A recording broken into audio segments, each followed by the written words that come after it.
हमारा अगला वर्ड है बैंक। अब आप सोचेंगे बैंक तो हमें पता है, पर क्या आप जानते हैं कि इसके एक से ज्यादा मीनिंग्स हैं? हाँ, और मजेदार बात यह है कि ये एक नाउन और वर्ब दोनों की तरह काम करता है। जब ये नाउन होता है तो इसका मतलब हो सकता है एक फाइनेंशियल इंस्टीट्यूशन या फिर नदी का किनारा। और जब ये वर्ब बन जाता है तब इसका मतलब होता है किसी पर डिपेंड करना या भरोसा करना। चलिए, इन अलग अलग मीनिंग्स को आसान बनाते हैं। इन्हें सेंटेंसेस में यूज करके देखते हैं ताकि आपको बिल्कुल क्लियर हो जाए कि कब कौन सा मीनिंग यूज करना है। तो पहला सेंटेंस देखिए, I need to go to the bank to deposit some money. यहाँ पर बैंक का मतलब बिल्कुल वही है जो आप सोचते हैं, यानी एक फाइनेंशियल इंस्टीट्यूशन जहाँ हम पैसे जमा करने जाते हैं। ये इसका सबसे कॉमन यूज है। चलिए अब देखते हैं दूसरा sentence. We sat on the grassy bank of the river for a picnic.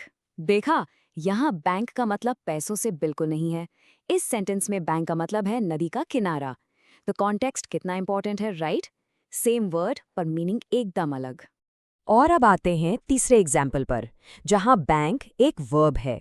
Sentence है, you can bank on her to always be on time. यहाँ पर बैंक ऑन एक फ्रेजल वर्ब है। इसका मतलब है किसी पर आंख बंद करके भरोसा करना। तो इस सेंटेंस का मतलब हुआ कि आप उस पर पूरा विश्वास कर सकते हैं कि वो हमेशा टाइम पर आएगी। चलिए अब देखते हैं कि रियल लाइफ में, जैसे न्यूज में, ये वर्ड कैसे यूज होता है।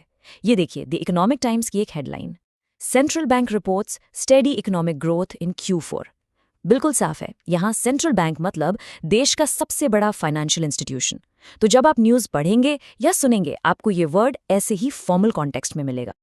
ओके, तो अब अपनी वोकैबुलरी को थोड़ा और एक्सपैंड करते हैं।